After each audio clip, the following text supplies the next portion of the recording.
My name is Michael Crow. I'm president of Arizona State University, and we've got a great panel here for your lunch enjoyment, where we're going to be talking about this whole business of it's more than just colleges and universities driving to carbon neutrality, but it's ultimately about changing the workforce and being a part of producing the right kinds of knowledge and the right types of people that embody that knowledge, and working with corporations and others that have a need for new types of thinkers and new ways of doing things. And so what I thought we could do for the next hour or so is just get a discussion going amongst ourselves, and then potentially involving some of you, where we look at the question of the universities and colleges. If you think about us as a knowledge enterprise, we have three principal products. Some of us produce only one of these products. Some of us produce two, some of us produce all of the products. But our principal and most important product that we produce as a knowledge enterprise are people. And in the production of people, each of us are taking on this task of producing individuals who are more sustainable in their views, who have sustainability as one of the values that they leave the university or the college with, that have sustainability as a systems level concept that they're able to think across. And because one of the things that we supposedly work to master is the concept of critical thinking, this notion of building new ways to do business, building new ways for businesses and corporations to operate, ultimately at the end of the day is driven by what we do. The second thing that we produce as colleges and universities are ideas and concepts, and I have to say that while we've produced a large number of fantastic ideas and concepts in this area of sustainability, which is this intersection between the built environment and the natural environment, we're not very good. We're still sort of limited, and so our ideas haven't quite gotten us there yet, and there's a whole complex set of reasons for that. I think part of those reasons are the relationships between corporations and the universities themselves. Do you produce what the corporation needs, or do you produce what you think that the universities think the corporations need? Because it's not exactly the same thing. There's what the businesses need to be successful in the short run, and then there's perhaps the universities taking a somewhat longer view, producing a different type of professional for the corporations. So there's looking at that. And then the last thing that we produce as colleges and universities, in addition to people and ideas, is a really complicated technical concept called stuff.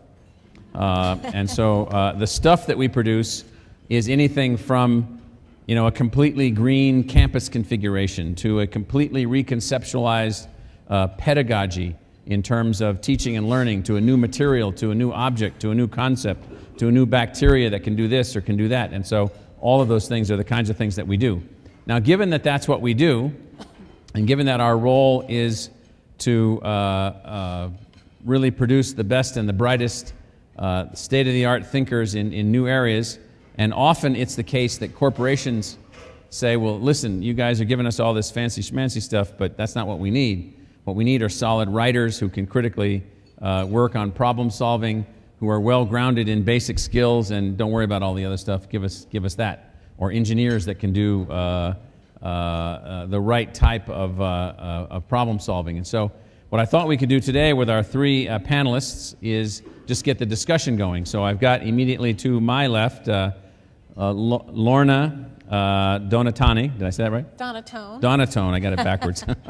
Who is the Chief Operating Officer and President of the Education Market for Sodexo North America.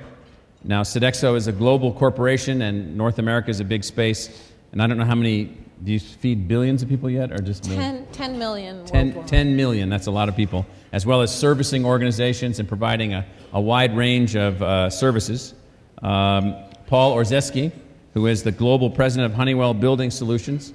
We're putting technology on the ground, managing the increasingly complex and technical world. And then Jonathan Lanciani, who is the Chief Operating Officer of Organica Water.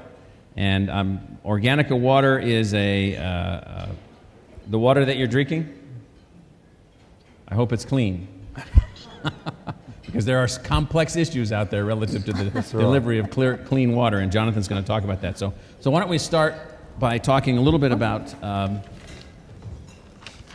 what you guys are looking for in general from colleges and universities, not just in terms of people, but in terms of people, ideas, and stuff. what you're looking for from universities. Now, not just as clients or as potential clients, but what are you looking for from your perspectives in your niches? What are you looking for colleges and universities to do? Well, I'll start. I think first, if I look at human capital and what we need and what we're looking for is a student graduate who has a great foundation within this space, the sustainability space. And we had a discussion this morning at our table around, is that a degree or is that, different areas of learning throughout different education paths. And for a company the size of Sodexo, we hire 5,000 managers a year. We hire, many more non-managerial level, but we're looking for students who can bring that to the company to help affect change. Because there's a certain amount of recognition on our part that the managers who have been in the company for a long time don't have that knowledge base. So can they bring that knowledge base to the company? I also think that the campus and university setting is that great innovation think tank that we can't always fund, and that we would like to fund, but that in the areas of campus and universities, those ideas get generated every day. How do we transfer that knowledge?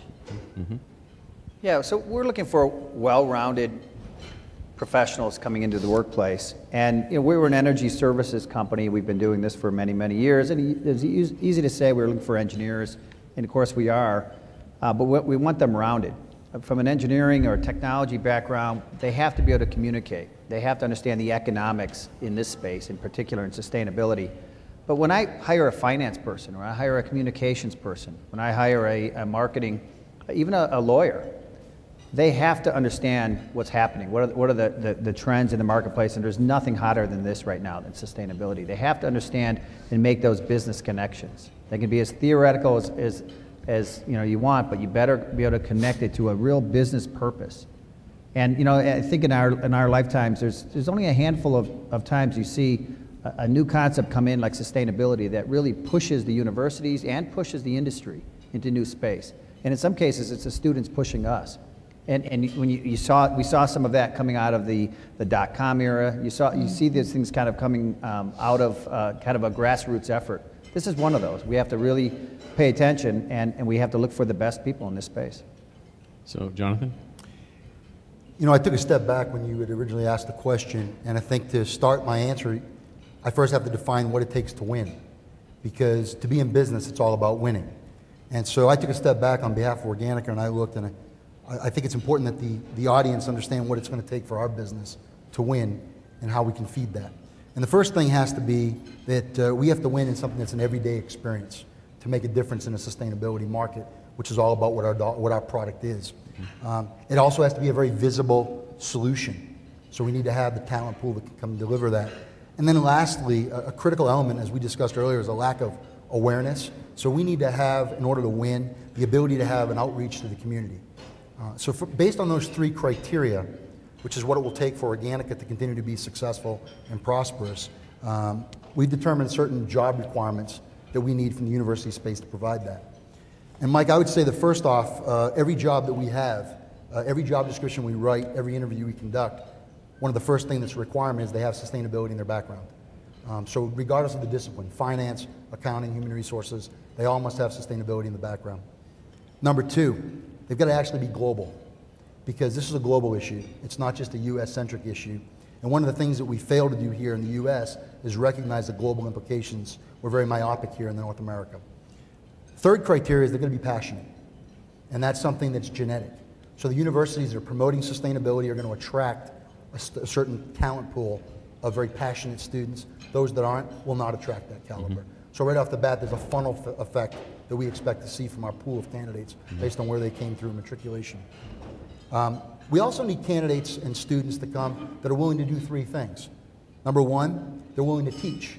And I think you address some of the multi-generational issues that we face in business. So we need a student body that's confident and able to teach a multi-generational corporation how to be successful in sustainability, because the game has changed greatly. Particularly the older folks who are there. Right? Particularly the older folks. Right. We're in a social media age.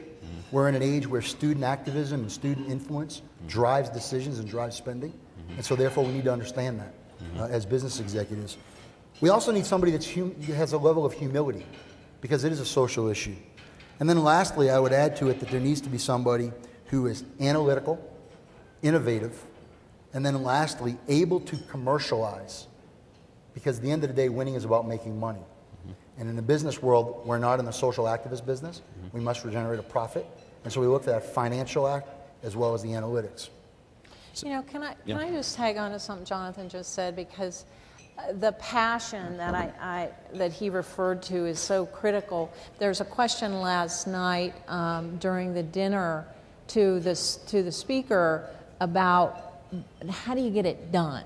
You know, it was all about, okay, we have the ideas, but how do we get it done? And that's the other thing that I think that colleges and universities can do. It's help students link the passion and the new technology and all of that with the business results of the company that they're going to work for, because what we don't want to do is stamp out the passion, but the reality, and Jonathan mentioned that the reality of for-profit institutions is sometimes does tamp that passion down. So how can colleges and universities help the students understand the workings of the business, but along with innovation, creativity, passion, that it's not going to get lost in corporate America? It can, but it's a different animal. Well, in each of your sectors, you're in 3 different spaces. I mean, to what extent are we seeing some of that passion for sustainability actually a pathway to enhance profitability or success of the enterprises themselves? Let's just hear from each of you relative to I think this area of the smart grid is an area where we're starting to see a lot of that. When you think of an area where business models are changing literally every 6 months, new ideas are coming in, how are people going to turn a profit, make some money? You attract those kind of people. You attract people that not only right out of colleges and universities, but people that have been in similar startup type opportunities and saying, I know how to make a new business model and roll that out and tie that to making money. And those kind of areas are changing significantly. It was a big part of what drove our profitability last year in the middle of a recession, was how do we have people that know how to go out and create opportunities instead of sitting back and waiting for opportunities. And it's a fine line sometimes. To get somebody leaning forward instead of leaning back makes all the difference in the world in a slow economy. So what about in food and institutional services and things like that? Well, I think that innovation is always going to win the day. And the challenge in our business is we've got to stay relevant with our clients, and we've got to bring to the game every year what is next and what's going to help propel them. That then makes our clients successful and wins more clients. So absolutely, I think the sustainability is not a fad. It's not what we have to get it out of is we've got to get it out of one department within a corporation. We've had a very successful journey with our diversity and inclusion, and it started as one area, and now it's part of the culture and the fiber. That's what sustainability has to be, but there is absolute business case for sustainability. I don't think the education within corporate America is there yet. We were talking about that this morning at one of our tables, that's where we also need colleges and universities to help educate that business case. Jonathan? Mike, our entire business is driven by passion. And as we learned earlier today, it's a lack of awareness, so you need to be passionate. You need the type of people that are willing to literally knock on doors, fail, come right back up again, and go back at it again, to create that followership. Agree about the innovation, it clearly drives in the technology, but I think the key thing about that passion is that what it really drives is communication and debate. People that don't take no for an answer. And Mike, we did a project back in April. I did a little pro bono work for Tufts University and understood very much what a master's degree program, these are folks that are working full-time, coming back to school to gain a master's in engineering and management. And that takes passion, working full-time, going back to school. But one of the things that became very apparent is that they weren't aware of a lot of the scalability issues. But once they learned, it's amazing how these flowers blossomed because they had a passion about what they were there for. And so I think that the key thing in our business is being able to not only invigorate the end user, which is our client base, but also being able to invigorate our existing staff. Because to your point, training and education isn't there in corporate America today. It's very much a guns and butter supply chain issue as opposed to a real sustainability issue. And it's going to require cultural change. And some of those early stage wins, I watched generational changes happen with folks in our office. So one of the things that you all know from doing business with colleges and universities is that they are, if the private sector is, I won't make this too funny, if you guys are vegetables, we're fruit. Meaning we both grow from seeds, we both require water and nutrition to grow, but we're a completely different type of organism. And what that means then is that there's often tension to the complexity of the transactions that go on between the colleges and the universities and the private sector. And so here we are, all of us in this room are committed to moving to carbon neutrality, moving to higher levels of sustainability, building our institutions in new ways and so forth. And yet all of us, as you could tell from the discussions we have, issues or difficulties in executing in ways that allow us with certainty to contain our costs, which is very important to most universities and colleges, and while containing costs, find ways to move in new directions. And so how do you find the relationships with the colleges and the universities, and how might they be improved with sustainability as the objective, given that we are this, fruit, and we're just different? Well, from our end, we've had a long-standing great relationships with the universities and colleges, not always at the academic level, more on the facility level, in our case, and the campus level. And as you're making the leap into sustainability and the discussions I've heard today and last night, that's exactly the same connection that you're starting to tie together. Your sustainability officers may have come out of a facilities background, may have come out of a teaching background. Bringing those together and really getting the entire campus rallied around a sustainability opportunity is really going to be key. For us, it works just perfectly because you have the students getting involved in a laboratory, living lab environment on campus, working on an energy efficiency program, working on a load management problem, working on a sustainability issue. At the same time, they are going to be the most attractive new hires for us coming out of universities. We've been in a mode in the last 4 or 5 years of taking just generalists into our world and then trying to train them on technology and energy efficiency. The more we can get people that are hitting the ground running, they're able to do a baseline energy audit right out of the bat. If they have practical experience, if they have a co-op opportunity, some internship opportunities, actually doing something on campus, that really makes them much more valuable. I think it also helps from a recruiting standpoint, bringing the top students into your schools as well. And so in your case, what can colleges and universities do better to work with you all? Well, and I say that, I mean, we get lots of letters of compliment and praise from the private sector, and we get probably 2x that of concerns about how we do things or how we don't do things or how long it takes to make decisions or this person knows this and they should know that, and so forth. So just rattle off a couple of things that you think could make things easier for transactions. The commitment the presidents have made to organizations like this are just absolutely spot on.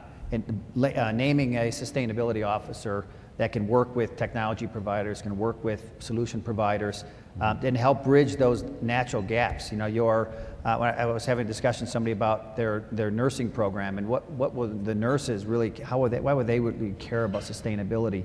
Well, help us show them that they're going to be they're going to be in the workforce, and they're going to be that much more valuable because they can help run programs for hospitals. They can help relate to why a program is being implemented in hospitals instead of sitting back and complaining and wondering why it's happening. We're making them more valuable employees as they go forward. Helping us bridge those gaps between academia and facilities would be great. Yep. Lorna? You know, for Sodexo, we are about trying to find solutions for our clients in whatever area of their business that means. So what I really need is to be able to have that discussion of what is your biggest issues? What are those issues that are at the boardroom level that cause you challenges, and then work together to find the solution, as opposed to can you provide custodial for the facility? Can you provide food in our cafeterias or our dining rooms or catering? Yes, we can do all that, but what's the overall challenge that you have that we can tie the solution to? Because when we get to that level of a partnership, then the finances work. They work themselves out on both sides, and it's got to work for both sides. That's where we find the greatest benefit to both.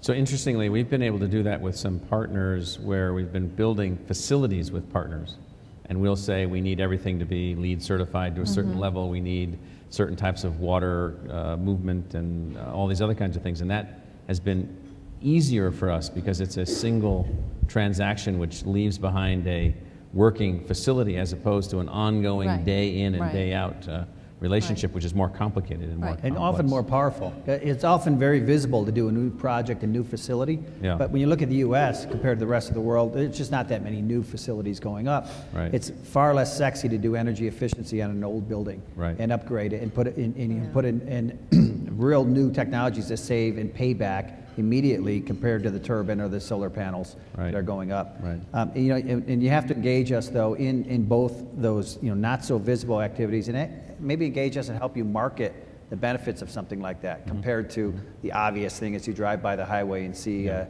turbine or see some PV panels up there. Involve us in helping you market, let's say, the less sexy items that are actually happening to save real money. Jonathan? You know, Mike, I've got a slightly different view, maybe a little more holistic. We're a privately owned business, so we answer to ourselves as shareholders, so we have a lot more, quite frankly, flexibility to do our business as we choose to. So therefore, my analogies to you may be different than my peers. I've sort of broken it out in a couple of sections. Number one, I think first of all, it's less about a transactional relationship and more about a collaborative relationship. And I think it's just as much on industry's accountability for why we have some barriers to do business. Okay, so for example, transactional business is one-time paper changes hands and maybe even at a serviceable level. But I think what we need from academics is, number one, access. And this forum creates access. The fact that you've signed on an agreement, the fact that you've created sustainability positions, that creates access. So I can put a check in the box that says that's been created. Now it's up to us to make that work. So that's number one. Number two, grants. I believe industry has a holistic responsibility to fund research grants within your institution. I think way too much money is spent innovating outside of the institutional space. Way too much is that being outsourced to foreign countries. Way too much of it is going offshore to low-cost regions, when in fact we have one of our greatest capital is the human capital within your institution. So I think you ought to challenge each of your large suppliers to fund research grants and be part of your research innovation pipeline. That's good. I think. Shall we vote on that? Yeah. Okay. All in favor? The third is actual funding, and I think this is an area that industry can do a lot of help with. There are significant amounts of high net worth individuals, not only that work at my company, but work within your own organizations, that have tremendous capital on their own. They may not be able to build a building at ASU and name it, but they certainly could fund $1 million innovation project, and they're looking for these sustainability projects. And I would say that there's a disconnect between reaching out to what I consider to be the low end of high net worth individuals within corporate America, those same corporate executives who are realizing stock gains year after year as our companies grow and prosper. And I would ask them to give back. And I think that's a failure of industry today, not doing that. The third area is in the curriculum area. I would challenge my peers in the industry as a whole to participate in curriculum. But I would ask you to open the door for that. I would ask you to open the door to more pro bono participation.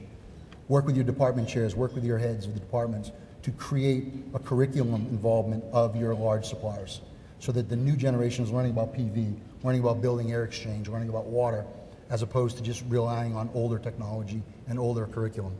And again, I think we need to step up and offer that, and I think you need to be receptive at the door and express open arms, just as the elementary schools do with parent volunteers. The last issue has to do with internships. I think this is a huge channel of great talent. We ourselves, we have 20 international interns right now through ISEX. It's a phenomenal program. It gives us a cross-cultural skill set. Unfortunately, in the U.S., majority internships we're able to participate in are summertime. And I think that more and more institutions ought to look at year-round potential internships that are supported by the curriculum. Like Northeastern University. Northeastern, they really do that. Boston College of Architects. Right. I think that would make a huge advantage to collaborate. So those are my opportunities to improve. So 3 years ago, we started at ASU. We started this School of Sustainability, and it's gotten off to a great start, and we're attracting all kinds of students. And even now, just 3 years into it, we still hear from others. They'll say, well, why are you doing that? There's no market for these people. Now, we know there is a market for these people, but we don't build schools for markets either.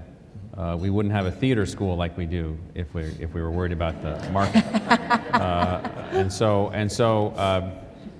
you know, we create schools as learning environments, operating under the assumption that we're trying to get an individual as capable of advanced learning as possible. If I was to say, what is our objective is to make the student as capable of advanced learning as possible, because their entire life is going to be nothing but learning and adjusting and learning and adjusting and adapting and so forth. Yet at the same time, sometimes when we interact with business, they'll say, no, give me the chemical engineer, give me the electrical engineer, don't give me any of this fancy stuff.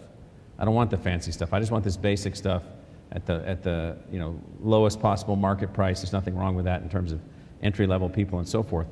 What advice do you all have for all of us that are trying to build sustainability-oriented educational programs? In our case, we're trying to we have built a curricular element that impacts all of our students, not just some of our students, but all of our students. And then in addition, we have a sustainability track in our very large business school. And in addition, we have a school of sustainability. And in addition, in our engineering school, we created a new school in that unit for sustainability in the built environment, engineering related to all those things. So we're doing some of this stuff, and others are also. What is your specific advice about education? I don't really like the word training, because we don't train people for jobs, we train people to learn, which is different than training a person for a job. What's your advice to the colleges and the universities that are here in terms of our educational experience? I am a big fan of the sustainable education track and degrees within that. I think that that is going to be incredibly needed and marketable now and in the future. We look for those types of individuals for our company today. What's going to happen more and more is that skill set is going to be embedded within the operations and not in a corporate function. And I, as running the education market, are going to be out looking for people who can be in our operation. How many colleges and universities do you guys serve right now? We serve over 500 across the country. So a very large number. So very large number, but who can be out there, because that's where the change has to happen, and that's where we're going to attach a return on investment to our clients and to the company. So I think that, I also agree, everybody needs to have some degree of education within their college experience. I also, though, even more critical, when folks come out of college, we've got to have them, and I think Jonathan or Paul mentioned it, the communication skill set today is absolutely critical, because we're hiring, and the way business runs today, so fast-paced, they've got to hit the ground running, they've got to be able to influence early. Now, when I came out of school, I think that back in 1980, you had this period of training, and we do train. Stone tablets. Exactly, you know, yeah, that 10-key calculator kind of thing. Yeah, I'm sorry. Right? And now I think it just is going so fast that we've got to have really ready graduates who can communicate, who can influence, and that's not easy. Mm-hmm. It's not easy. I love the ASU curriculum and having a sustainability thread through a lot of curriculums, and you have to kind of do it all. Specifically, that's what I'd like to see, is both as a component as well as a real concentration. But they have to have the soft skills with it. Communication is big one, basic financial skills being the other, and be able to present. Be able to present themselves, be able to present ideas, have the self-confidence. And I think, as Jonathan said, involve us in that as much as possible. Get them the practical experience, not so much the practical experience of an energy audit, but the practical experience of explaining the energy audit after they've done one. You know, the technical skills come, those are easily trained. The difficult skills are really the softer skills that come along with that. The real knowledge of what's happening in the business world. A lot of people don't realize that, but that's you know, what comes around in the business world around sustainability, how profits are going to be made, and how these guys can express that's really makes a big difference. Mm-hmm. Again, I think the overall generalist theme that you talked about, I think, is very important in the sustainability field. My first challenge, though, is when an organization or corporation says to you they don't want the fancy stuff, they just want the basic engineer or the basic this or the basic that. First of all, I'd ask you to do me a favor. Let me know what company it is so I can divest my stock in it, because it will do nothing but fail. Mm-hmm. That's a culture that is dying, and that's why we've gone through so much of our upheaval today. Mm-hmm. I really believe what's necessary is all of the disciplines need to have an awareness and, quite frankly, a fluency in sustainability. When I consult with Google, Toyota, these organizations, Dell, for example, they have it ingrained within their entire organization. And so they expect their hardcore engineers to understand environmental impact. They expect their HVAC technicians to understand fate and effect of water and pollutions, and they understand why they're working on a particular task. And I think one of the key things for the folks in this room to understand is that those are the corporations that are growing, and that's the feeder stock that you're looking to supply to.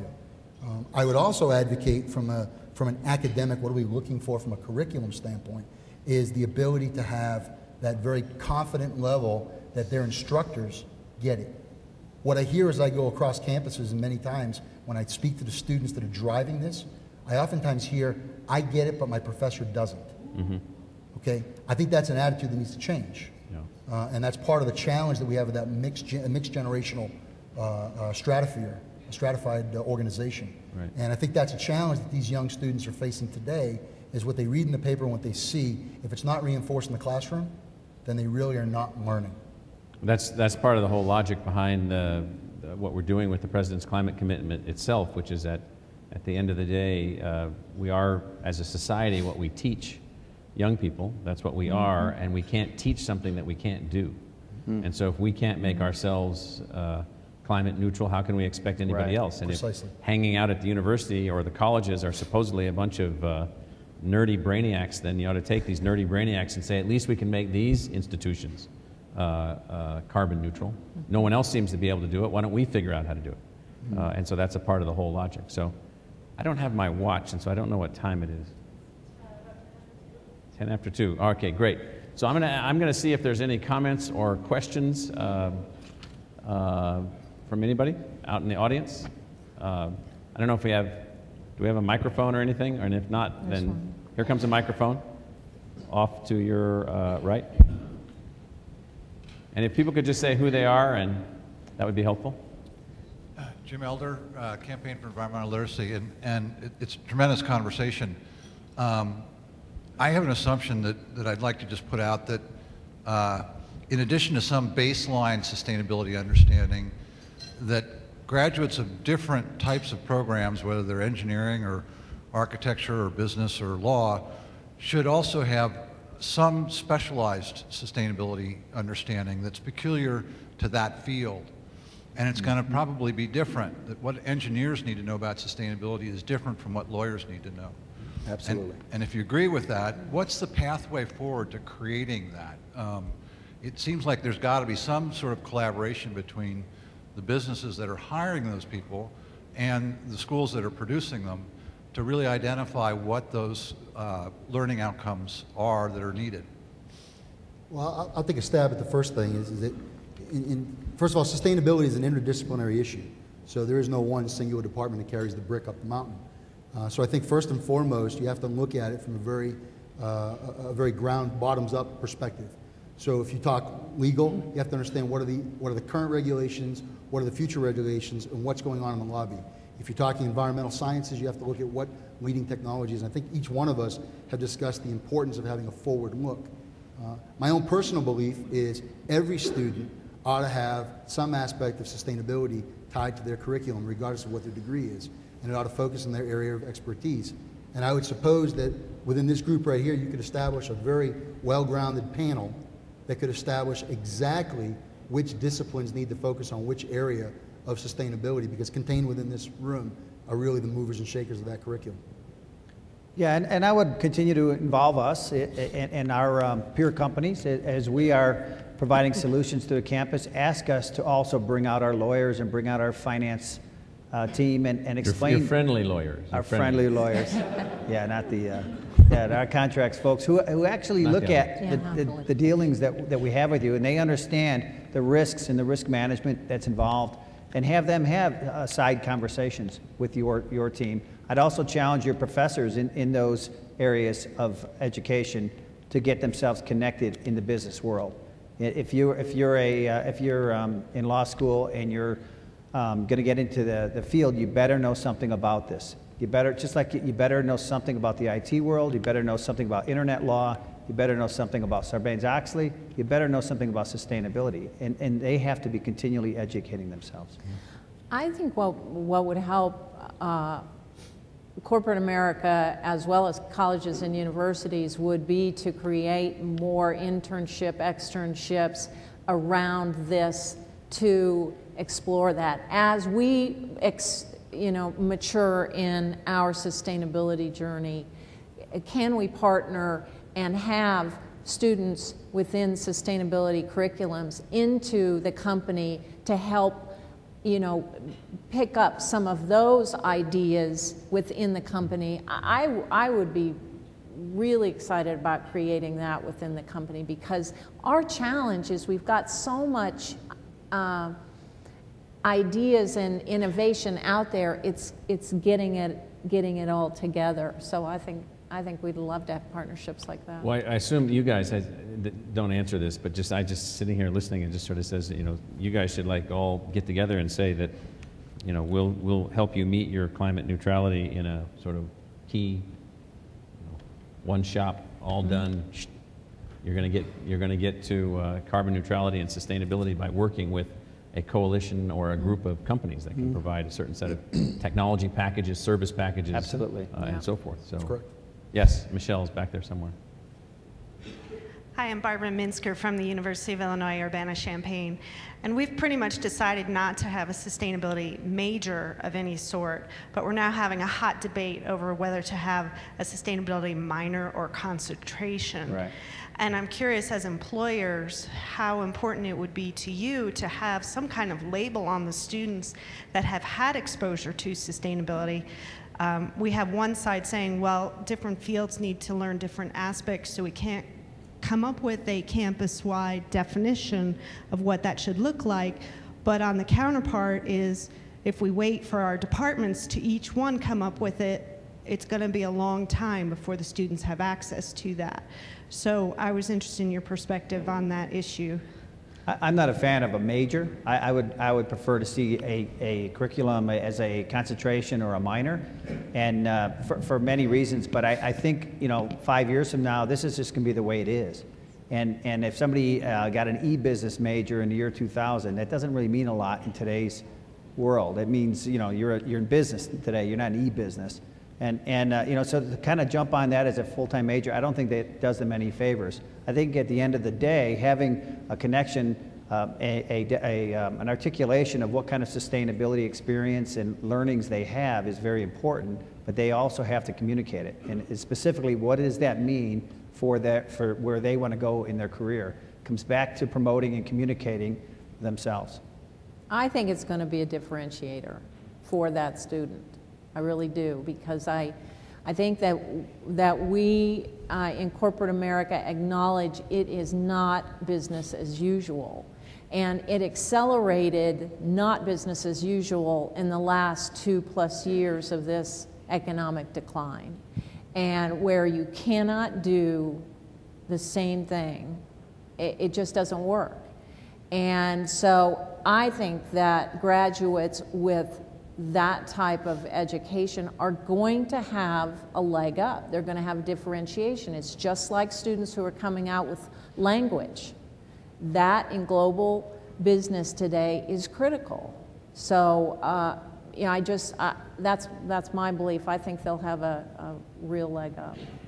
I have two needs on behalf of our business.